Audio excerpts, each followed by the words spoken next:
NASCAR's most enraging moments since 2020. NASCAR is no doubt one of the most famous racing champions. Also, it is famous for some of the best moments. Have you ever imagined what would be a few enraging moments in NASCAR? Let us find out. But Chase is going to be able to push that Atlanta car back out front, more wrecking. And around goes the 95. Hello friends, welcome back NASCAR Zone. Today, we are back here again with an interesting video. NASCAR has witnessed several enraging moments in its history, but today, we are discussing only a few of them which have happened after 2020. But before we start this amazing series of crazy restart moments, I would like to ask you to subscribe to this amazing racing channel. A month after the 2021 NASCAR Cup Series season finished, we look back at the finest and worst moments. Every season has its headlines, tales, and memories. In this video, we'll discuss some of the most contentious Cup Series situations from 2020. Daytona road course rain. Daytona Speedways gave everyone plenty to talk about, from Chase Elliott and Ryan Blaney's last lap run into Michael McDowell's maiden Cup triumph on the sport's greatest stage. But Daytona's greatest controversy came after the Daytona 500. Teams returned to Daytona Beach a week after the Great American Race to race on the Speedway's road circuit. Road course ace Chase Elliott seemed to be cruising to another victory on the tortuous circuit, but a rain caution on lap 57 wrecked his race. The rain barely damaged one portion of the track and no vehicles seemed to be affected. NASCAR issued a yellow flag, but nobody pitted for wet tires.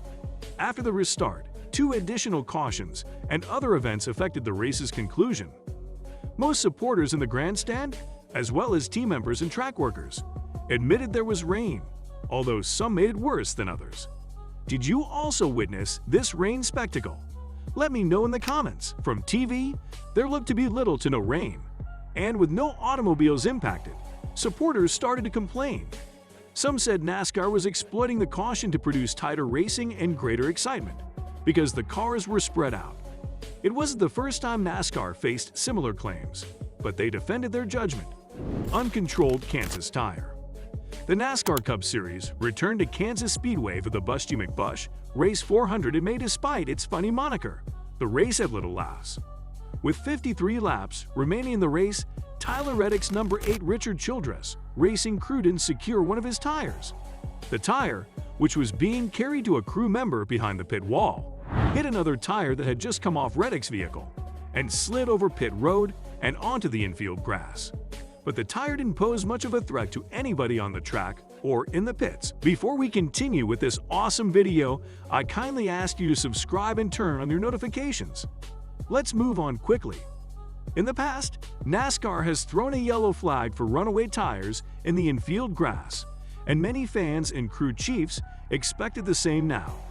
To improve track position, Chris Buescher's number 17 Roush Fenway Racing crew remained out of the pits for a long time. NASCAR didn't throw the caution flag, giving teams, viewers, and the Fox Sports broadcast crew the notion the race would stay green flagged. Once Buescher pitted for gas and tires 15 laps after the rogue tires slid into the infield, NASCAR hoisted the caution flag. Fans expressed fury on social media.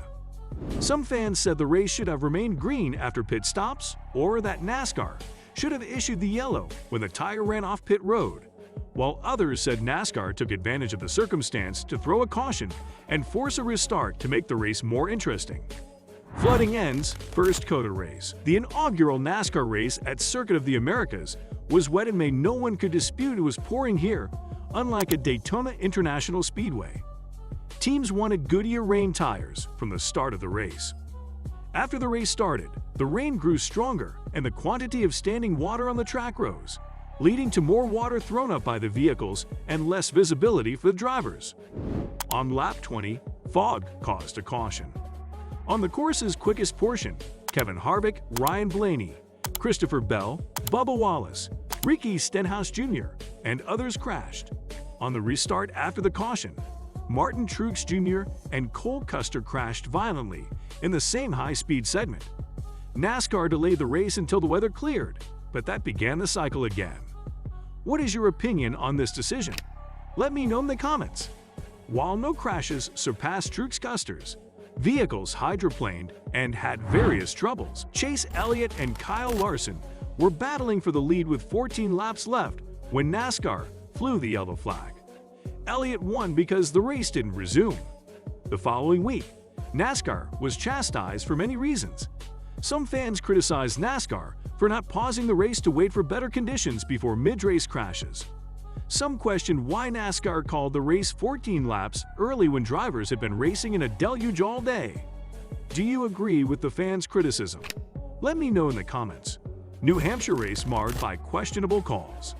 By NASCAR's annual trip to New Hampshire Motor Speedway, the sport has suffered controversy for rain-related decisions. Rain threatened several races this year, including the Foxwoods Resort Casino 301.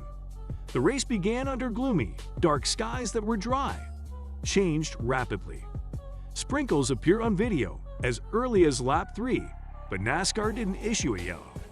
The yellow came out on lap 7. In turn 1, race leader Kyle Busch and second place Martin Truex Jr. skidded up, around, and into the outside wall. Behind them, Denny Hamlin spun and Ross Chastain and Alex Bowman were damaged. Busch was so angry he purposefully hit the pace car's rear bumper when it drove in front of him. NASCAR was criticized for not halting the race due to weather.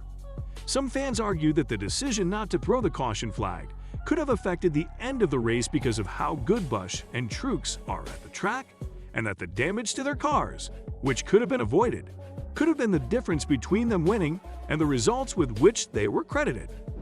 The Harvick vs. Elliott duel starts. As the first elimination race of the playoffs wound down, 3 title contenders battled at Bristol Motor Speedway. Chase Elliott was leading until Kevin Harvick, who hadn't won in a year, passed him. Kyle Larson was only a couple of car lengths behind. In the final circuits, Elliott and Harvick battled for the lead. Both drivers were in the round of 12 on points, but it didn't stop them from battling fiercely in lap traffic. Harvick, who was on Elliott's inside, looked to overdrive the car into turn 3 with 35 laps to go. He slid up the track and into Elliott's number 9 Chevrolet's driver's side door. Elliott's flat tire lost him the race victory, but following a green flag pit stop, he responded. No longer on the lead lap, Elliott passed Harvick's number 4 Ford after pitting and exchanging paint. Elliott stopped Harvick, and Larson ultimately got through him to win. Harvick and Elliott had a long talk after the race and seemed to agree to disagree. NASCAR fans first took sides on the topic, but this turned into a condemnation of NASCAR. Some fans think Elliott's purposeful retribution lost Harvick the race victory, and that NASCAR should discipline him for his conduct. Before we go any further, I would like to ask you to subscribe and turn on your notifications so you never miss a video. Some argue the retribution was fair since you cost me a victory. I cost you a win. NASCAR decided not to punish the instances, which led to criticism for a while. Just when things seemed to calm down, Phase 2 of the heavyweight clash brought forth more viewpoints. Harvick vs. Elliott. Elliott's vehicle fails.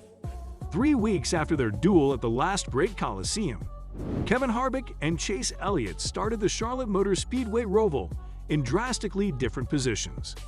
Both drivers, who had advanced to the second round on points before the first elimination race, were at risk of elimination if anything went wrong. At the start of Stage 3, Harvick approached turn 7 behind Elliott, surged through the middle, and hit the wall. Elliott was able to salvage his car, but the back end of his numbered 9 Chevrolet was barely holding on. After lengthy repairs, Elliott drove with his bumper, deck lid, and quarter panels taped. As he ran laps and hit the curbs on the 17-turn track, part of the tape came away and the rear bumper cover started flapping. The sheet metal held on for a few laps before falling down the track, causing NASCAR to throw a yellow flag and helping Elliott catch up to the lead lap cars. Fans criticized NASCAR for letting Elliott race with flapping sheet metal, which eventually fell off. Fans noted that, in other cases, drivers would be black flagged and required to pit to address the problem. Some people said that NASCAR was letting the number 9 team get away with this since Elliott is the most popular driver and that penalizing him would be harmful to a large percentage of the sports fan base. Elliott was permitted to keep racing since the portion that blew off his vehicle isn't required on road courses. That's all for this video. Let us know in the comment box which is your favorite event. If you liked the video, like it and share it with your friends. Also, if you want to watch more videos like this, subscribe to our channel and hit the bell icon to get the notification of our latest videos. Thanks for watching.